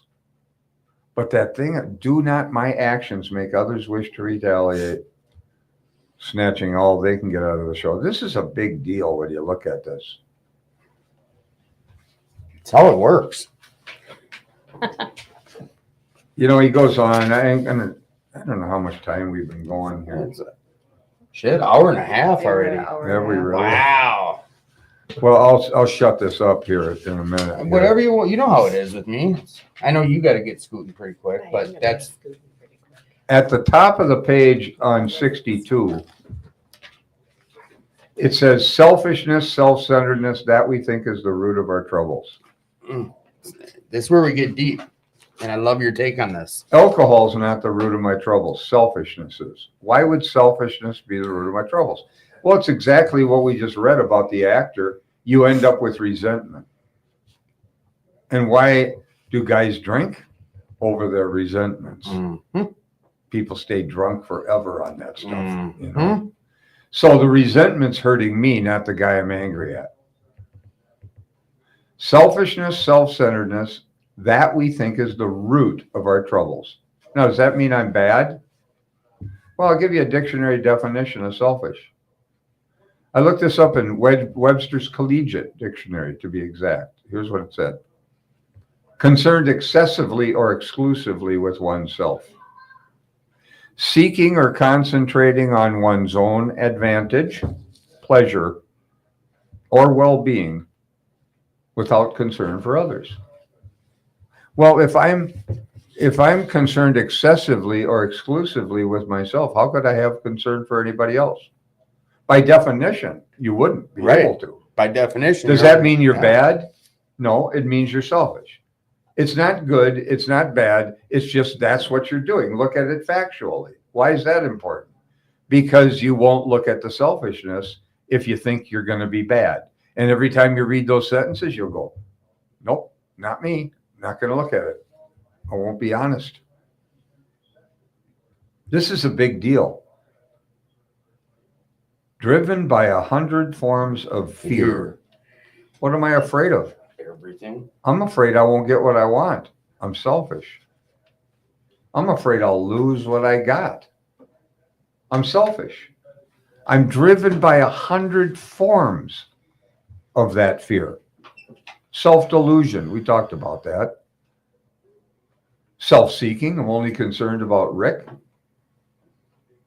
And self-pity, I feel sorry for myself when I don't get what I want. What happens? We step on the toes of our fellows and they retaliate. Mm. Is that what's been going on in my life? I've been stepping on the toes of others. You say, well, people have been doing things to me too. Well, he handles that in the next. Yeah. He says, sometimes they hurt us. Yeah. Seemingly, big word, seemingly without provocation. But we invariably find that at some time in the past, we have made decisions based on self, which later placed us in a position to get hurt. This stuff's really important. I think this, what you're going over, it's still to this day, it's important in my life to be happy. Well, you get at different find peace. levels of this, see, and you see it in yourself. Sometimes it's real coarse and harsh at first, Mm-hmm. but as you go along, you start getting more refined, and you see even with some of your refinedness, you're playing games, you're manipulating people, you found a little more clever way to do it. Yep. Imagine that. But sometimes people are hurting me, but this seemingly, it always seems like I didn't provoke it. But we invariably find, this is a 4-step idea. Mm-hmm. We invariably find that at some time in the past, I've made decisions based on self, what I want, Rick's will, which later placed me in a position to get hurt. You're in a crack house in the middle of the night with a fistful of hundreds. You could get robbed. You could get raped. You could get beaten. You could get all kinds of things could happen to you in those environments. Is it okay that no, of course not. It's wrong. But did I put myself in positions to have these experiences? Can you be honest enough? Usually not when you've got a life of being a victim. Yeah. And you're hell bent on being a victim. Yep. Yeah, it's tough. Yeah. So our troubles, we think, are basically of our own making. They arise out of ourselves. And the alcoholic is an extreme example of self-will run riot. Though he usually doesn't think so. He never thinks so. It's always the other guy. Mm. I'm an extreme, look at the words he uses, extreme example. Now, self-will run riot's pretty bad anyway, but an extreme example of it, that's pretty Extreme. extreme. Heavy. Then he says, above everything, we alcoholics must be rid of this selfishness. So, above everything, we must be rid of this selfishness. Thank you, Jennifer, for being here. She's got to go. Bye. Bye. I'm gonna walk you. So it's not alcohol. It's not drugs. It's selfishness. And above everything, we must be rid of this selfishness. Well, for me, it's that full circle thing again. Until it was laid out, and there was something inside me I knew, when I was being how I worked, piece of shit before I walked in these doors, and before I learned a little bit of this. It was full circle once I started learning this. This all came back to me in my actions. The world's not out to get me. It all came back to me by what I was doing, my part, or the actions I put out there. Well, above everything, we must be rid of this selfishness. We must, or it kills us. Mm. It kills us. Why? Because people drink over it. And the guys who wrote this book would go into withdrawals from the booze, and they were dying from the withdrawal. Yeah. So it was killing them, not directly, indirectly. Indirectly, a result of Yes. And there often seems no way of entirely getting rid of self without his aid. You ever hear anybody talk about that sentence in an AA meeting? Getting rid of self. We're trying to get rid of ourselves. What does that mean? It means we're trying to get rid of our egos, our ego self. What is that? That's my human nature. Your human nature is not good. It's bad. If there wasn't a spark of spirit in us, we'd be fist fighting in every AA meeting. Nonstop. Yeah, yeah. So we're trying to get rid of self. So what does that mean? What if I let go of what I'm not? What would emerge is what I am. Say that again. What if I let go of what I'm not? The resentments, the fears, the whatever. What would be left? Well, Bill talks about this in the 12 and 12. It would be like the hole in the donut. No, you wouldn't. What would be left is your spiritual nature. That's what would emerge if you let go of what you're not. Your true nature would come to the forefront. So you don't have to do something to be spiritual. Get the crap out of the way, and that's all that'll be left. Look, there's quite a bit here to read and a lot of conversation about it that we probably don't have time for. But I do want to get to the prayer, because the third step prayer, It's over on the next page, about halfway through. I made a commitment when I was 3 weeks sober. I said I'll do anything, and I meant anything. And I have not lost that commitment. And that decision is still in force 37 years later. It's still in force. Is there anything you would do to I'm not going back to that life. that life? I am You'll not, I have no anything. desire. I am not. If that means I got to go to some AA meetings, if that whatever it means, I'm going to do it. I have a question about that, and I know this is off topic, and It's mostly doing 12-step work. is service work. Is let me see how it was worded. Yeah, this is kind of off topic, but it goes to this. When you brought up you do anything, did your sponsor ask you, "Hey, Rick, what lengths are you willing to go?" I didn't For know this. my sponsor. Okay, so it He was didn't come something into the- in your head. You said, "You know what? I'll do whatever it frickin' takes for me not to go back to that life." I am going to change because I was so insecure in the pain of the resentments and the insecurity that I felt when I'd be around people, and everything was so intense that I absolutely threw myself into reading all the AA stuff. I studied the book. I studied other books written about AA, but mostly early on, I read only things with circles and triangles on them. The circle with the triangle in the center is AA's sanction of the literature. Yep. Okay. The literature is sanctioned. Why? Because it has consistency of message. That was the purpose of it. So I read things because I didn't want any confusion in my mind. And all I'm reading is AA stuff. the And then I same, started to branch out after that. Okay. Once you got a grip After I on- settled down a little bit All right. and was able to. But that was important for me to do. So what do they call it? AA approved literature? What you stuck to a brand? Well, they were AA yeah. approved literature. Yeah. And then I branched out into other things. And then I met my sponsors. I wrote the inventory and stuff without a sponsor. The book was designed to be able to work this program through this process with the book, not with a sponsor feeding you his perspective on things. You do know, though. I mean, just between you do understand a lot of people didn't manage. Now, how do I word? A lot of people couldn't do that. A lot of people weren't able to figure out how to Couldn't or wouldn't? I guess that is the key word here, huh? I know. I don't know. I personally tried reading through the book ahead of time, and I'm maybe making excuses. Reading through it is one thing. Doing it is See, and I another. don't, maybe it's the comprehension. I don't know if I'm making excuses or not, but once I went, matter of fact, the way my sponsor and I did it, he read to me. Sure. He read to me. Well, that's what we do in the workshop. Yeah. Just like same deal. Same. Right. It was in, Right.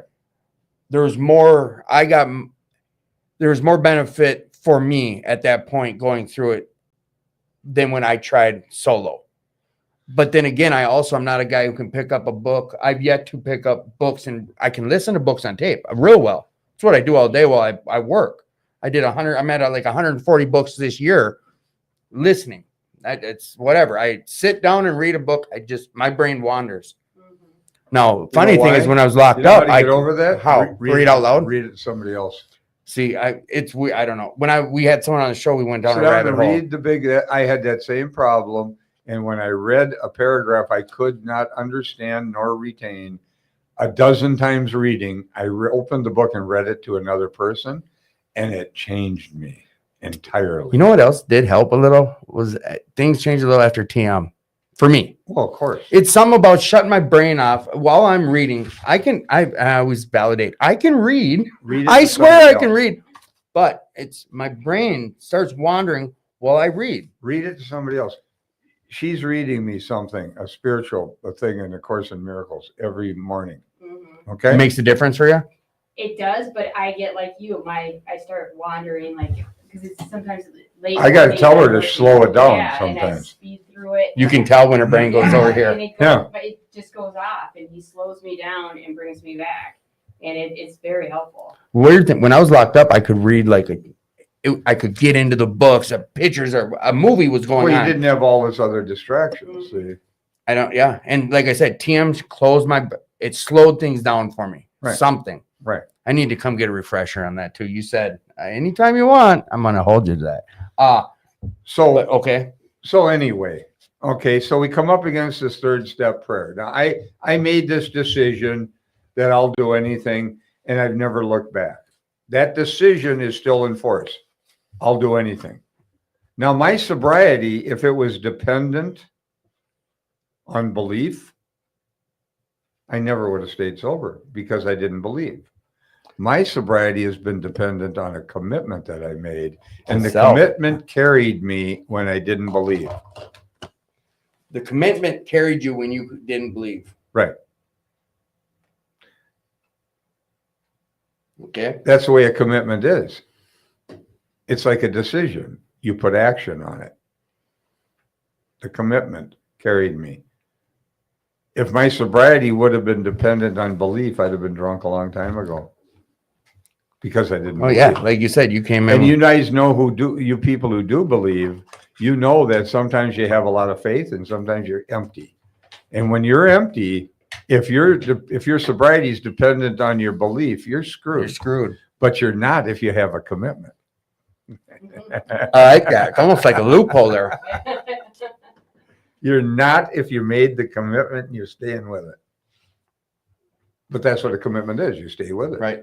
You know? So we come up against this third step prayer. Now remember, selfishness is the problem. Why? Because if you're trying to turn your will and life over to God, all right, let's say you believe in God. Doesn't really matter. But let's say you believe. You have a faith, a Okay, belief. you Yeah. have a belief. Okay. Selfishness takes. Okay. Selfishness is trying to get something. I want something. I'm Yep. manipulative. That's the story of the actor. Selfishness takes, love gives. Now, this is how basic it really is. The third Selfishness step- takes, love gives. Yeah, love gives. Okay, that's pretty simple. Most people can grasp that. Doesn't Yep. matter what you believe in. If you're thinking about love, if you're loving, you're giving. Taking is meaningless to love. Taking is meaningless to love. Yeah. Because love is all encompassing. Taking is meaningless. Love can't take. Get in a relationship and try and get somebody to love you. Good luck. You'll feel Good luck. empty. Yep. Good You'll luck. feel empty. And then the more empty you feel, then you want to take more and manipulate more. And that empties you out even more. And then you take even more until the relationship, the person can't stand it. Shit. And they just leave. They can't take it. Oh, yeah. She just doesn't want to accept You- my love. You cannot take Forcing it. love. You can only give love if you're going to feel it. You don't feel love by trying to take it because it's impossible. Doesn't work. They're that in way. opposition to each other. So I get sober. I was a thief in terms of material things. Mhm. I was stealing in terms of relationships, trying to get what I want, manipulate things. I get sober, I look back and I saw something that shocked me. I took and took and took until I had nothing left. That's like Confucius. That's deep. Say it again. You took and took and took until you had nothing left. Oh, you don't have to believe me. Look at your life. No, that's Before you get to AA, what do you got? What do you got left when you walk into an AA room? Nothing, Nothing. nothing. Have you been receiving what you've been giving? That's the Christian said, what you sow, you'll reap. Of course, I didn't like them, so I didn't listen to them. But on the streets, it was what goes around comes around. Yeah. Karma. Yeah. You're going to receive what you give. Well, if you're taking, then you're going to lose, aren't you? Yeah.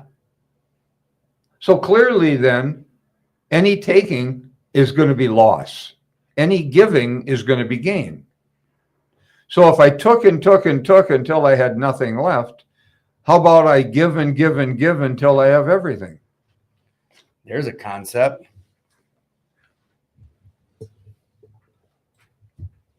It's a reversal of the selfishness. That's what the third step is. It's a reversal of selfishness. Selfishness is the problem. So now we're going to reverse it by giving. When did you come to this conclusion? It's a question. Well, a lot of it just came over a period of time, you know. I mean, a lot of what I'm talking about is I don't know how to put it. It's years of doing things wrong, experiencing it in the negative, having, you know. I know we've had a couple questions come in this last one. I know that's what you take and take and take until you have nothing left, and you give and give and give until your cup is filled. Then you won't And put that- demands on anybody. You know, those who see themselves as whole make no demands. It's when you see yourself as lacking that you start demanding of others You that talked to they, him about writing a book. that they satisfy you. This type of shit. No, Yeah. I'm serious. The way you're wording a guy like me, I'm comprehending what you're saying. A lot of people have said it in multiple different ways, but and that's what the question was where did you come to this realization about you take and take and take until I got beat. I saw it from my experience in life. It ain't rocket science. Look at your life. What do you got left when you walk into AA? Nothing. What have you been doing? Taking. What does AA do? Let's go out and do some 12-step work and give. give. How do you feel when you do that? Better. Then why wouldn't you do a lot of it? I did. That's all I did. I didn't try and get the family back. I couldn't try and Yeah, you share about that. Oh, I stopped. That was all when that. depression, when things what you realized, wasn't that you? You said you realized that when you're down or whatever, you'd feel better at the end of these days, and you realize that was the days I was doing some 12-step work Yeah. or service work and Yeah. give. Nothing noble about doing service work. Don't start patting yourself on the back, or you'll make a big ego trip out of Don't it. tell me And that. people will say, "Oh, you're such a good guy. Look at all the stuff you do." Boy, let that go in one ear and out the other. Because if you stop it in between, Yeah, you're gonna really be a Ego, big ass. You know. that's where they talk. When no one's looking. What am I? The word? A good is When no one's look. God dang, what's the word I'm thinking? Integrity. That's a big part of that. Integrity. You know, I'm doing these things and I don't Yeah, care. but you know the word itself it's an easy thing to just say, integrity. But what the hell does it even mean? You know. We brought this up before and we went down a hole on this one. I remember. Because you're right though. It's egotistical in itself, that word. To speak on what you I don't know. But you're right. Let it go in one You ear see- and right out the other. You see, the thing with AA that I think is so brilliant is that we're not talking about being good. This is what offended me about religious people. They were talking all the time about being good. You got to do good works. You got to do this. We're gonna build a big good ego, and then you become a big ass often, or sometimes anyway, Oh, and a lot of start the pushing time. it at other people if you don't have any awareness.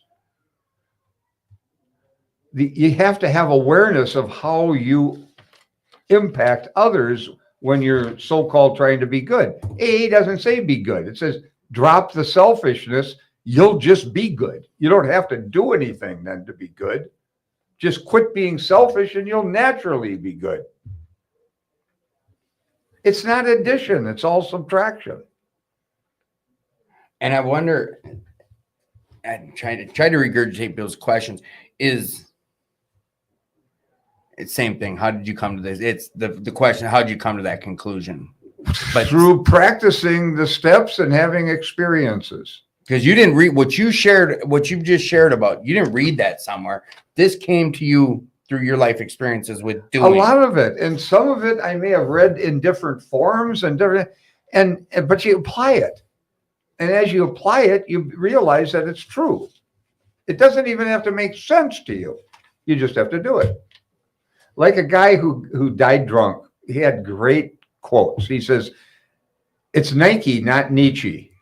Nietzsche was a philosopher. Yep. It's Nike, not Nietzsche. Just do it. He died drunk. He had all kinds of clever sayings. Yeah. He said one time, he said another thing. He says, the only time you put anybody on top of a pedestal is to slide a longer shaft under them. You put them up there and you set them up to kill them. Well, isn't that what you do? Now the guy can't live Right. up to your ideal, you Pedestal know. shit. And then when he doesn't, what do? Yeah. You murder him. Yeah. We hear that. You don't slander him. You do something, you know. we put them on a pedestal. That kind of same thing. Someone explained that when I early recovery, my higher power was, you can have whatever you want as a higher power. Well, that'll be my mom. Till some old timer explained to me, well, she's gonna make a mistake, Tim. You're gonna put her on this pedestal. And I was Oh, you're a rebellious. killer. Yeah, Yeah. It's Yeah. a setup to attack him. yeah. That's exactly how it was worded to me. That's not fair to your mom. No. It's not fair to what you're trying to do in life today. And they explain, and I was so, no, my mom she's blah, blah, blah, blah, blah. She's infallible, Tim. She's going to make mistakes. And if you put her on this pedestal, you're setting her up for failure, yourself up for failure. I'm fortunate someone broke it down for me. I didn't have to figure it out myself, but That's why this is a spiritual program. yes. It's not a self-help program. You guys hear what he said, right? It's a spiritual program, not a religious program. And what does that mean? It means reliance upon something greater than yourself and beyond the world.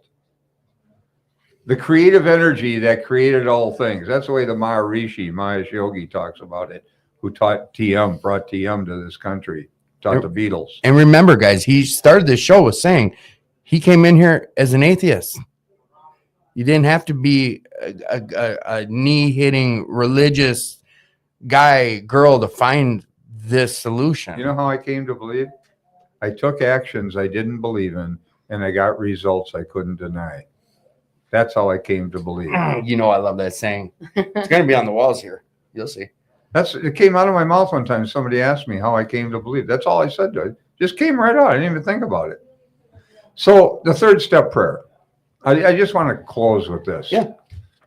We are now at step 3. Many of us said to our Maker, as we understood him, we experience him, not conceptualize. Understood, not understand.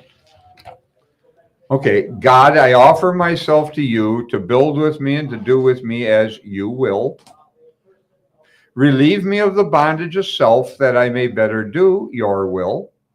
Take away my difficulties that victory over them may bear witness to those I would help of God's power, God's love, and God's way of life. May I do God's will always. We thought well before taking this step, making sure we were ready, that we could at last abandon ourselves utterly to him. So what does that prayer say in the middle of it? It says, relieve me of the bondage of self. Now, why would I be asking for that? Because self takes from life. And I can't do love's will if I'm taking from life. So I'm saying, relieve me of the bondage. It's bondage. That's depression. Relieve me of the bondage of self that I may better do your will.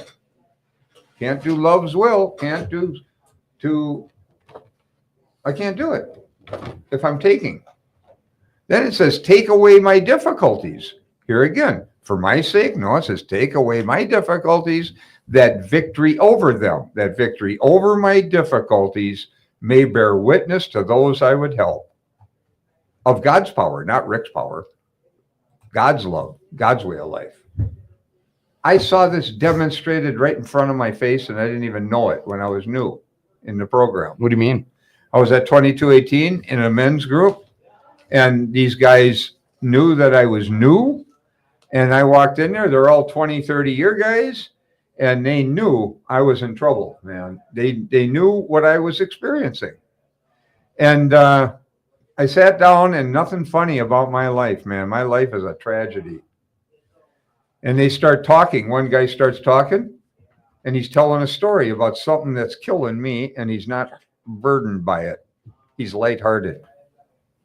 Then the next guy tells another story. Something similar, a different form. And another thing, it might have to do with his family or something. He lost his family, same things that happened to me.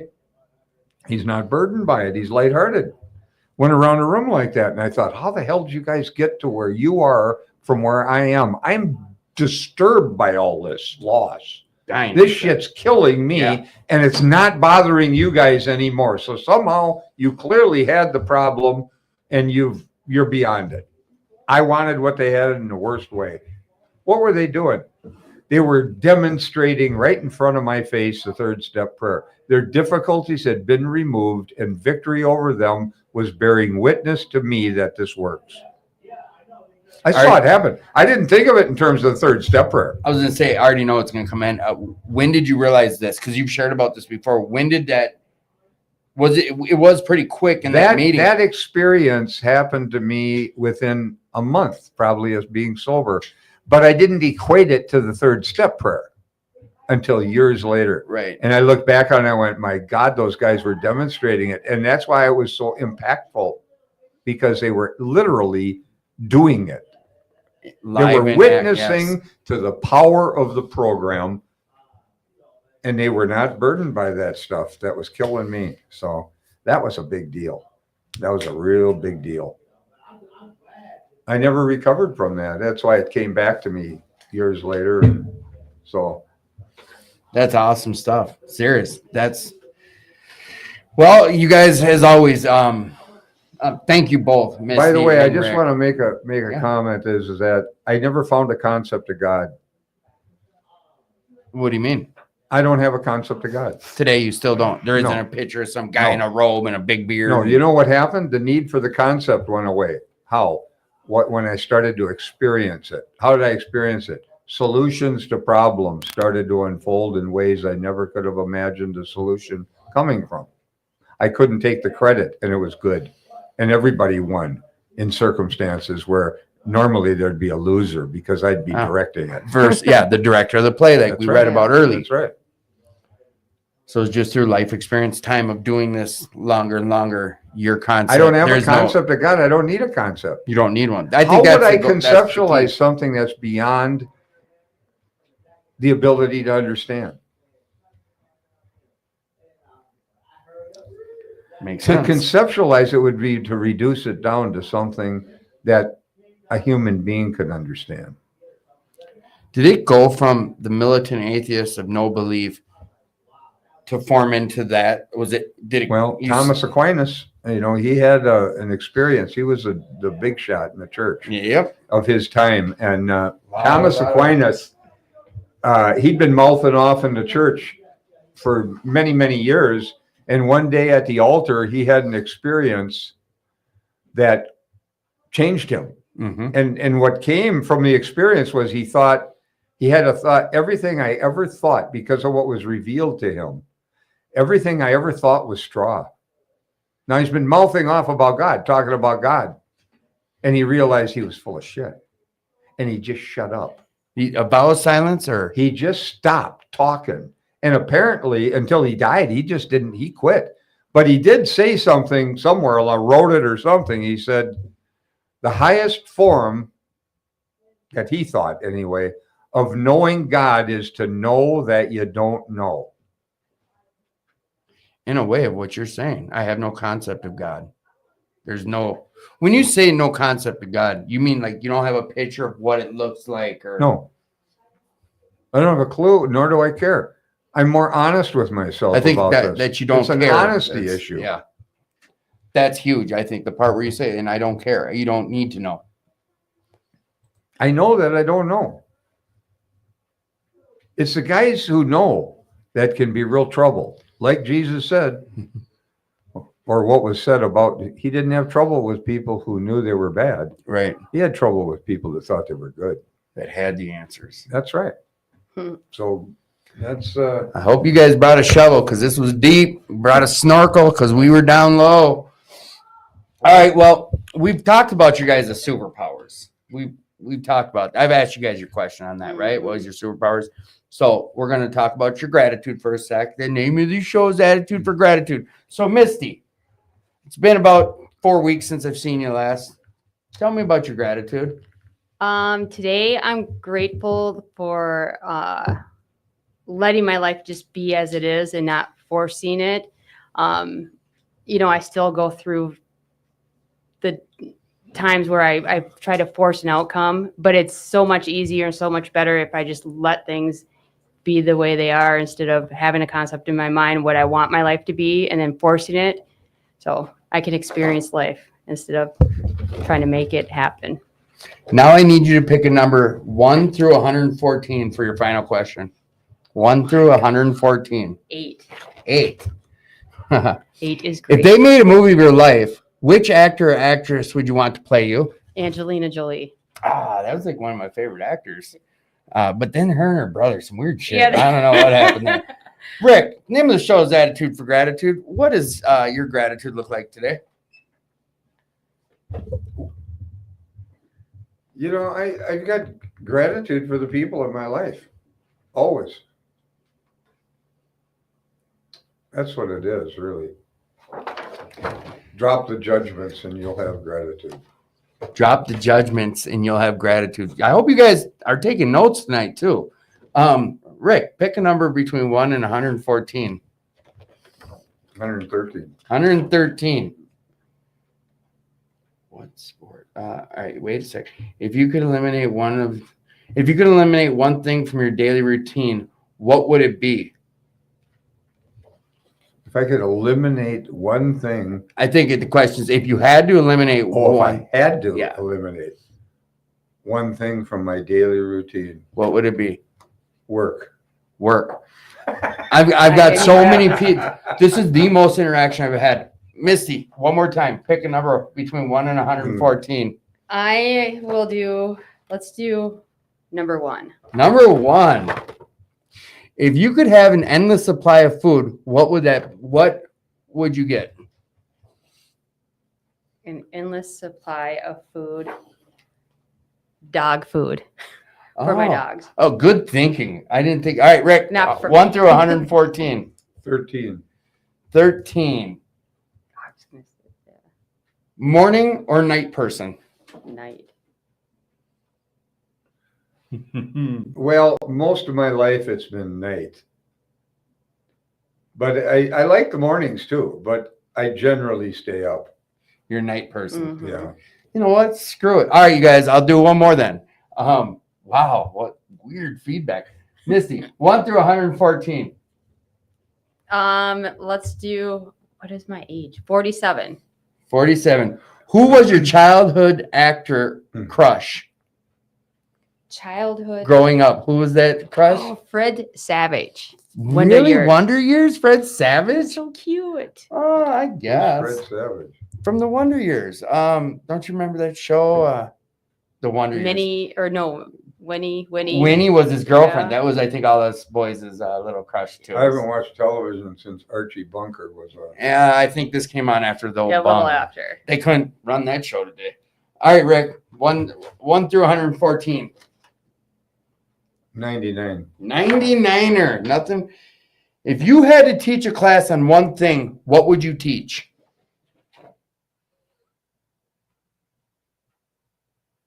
On one thing, huh? Only one topic. What would that topic be? Probably meditation. And you do great at it. Yeah. Transcendental meditation. Yeah. You've got someone named Jared E. Rick is the realest one out there. Good stuff, guys. Thank you, Rick. A lot of people. Everyone who checked in tonight, thank you all. We appreciate thanks. you. This show doesn't slide on without you guys' support. And I just want to thank everyone who's been interacting all night. This whole thing right here, this TikTok thing, I don't know if it's working or not. And if it's not, sorry to you guys out there in TikTok land. But you guys, thank you. I appreciate you. And I appreciate you guys too. You know, I'm doing this back and forth. We do this recovery thing. like you every week now for 167 weeks now. I've been doing this, and it's my Friday night meeting. It's my Friday night speaker meeting that I get to interrupt the speakers. I love it. Rule 62. 4026 North Washington. That's where we're at right now. It's We'll Work for Recovery. And 7 days a week, we have stuff going on here every day. 7 p.m. evening meetings. Wednesdays at 5 p.m. is a men's meeting and a women's meeting separate. Every morning at 6:30 a.m., they have a structured Alcoholics Anonymous meeting called Solutions on 2nd Street. Tomorrow morning, there's a great Narcotics Anonymous meeting I go to that I share about. I just talk about it. It's called Scars and Tattoos. It's at the Art Shelf. It's also at Iktomi Tattoos. People go there and do artwork during the meeting and or just, fiddle and draw. There's tons of free art supplies. But it's a good meeting, but there's tons of stuff. You heard Rick talk about meetings at 2218. I brought up Serenity Village earlier, brought up Eagle Brook. We brought up Fridley, Alano, and Blaine, Alano, and New Hope, Alano. Tons of different places to find recovery. Tons. There's thousands of places in Minnesota.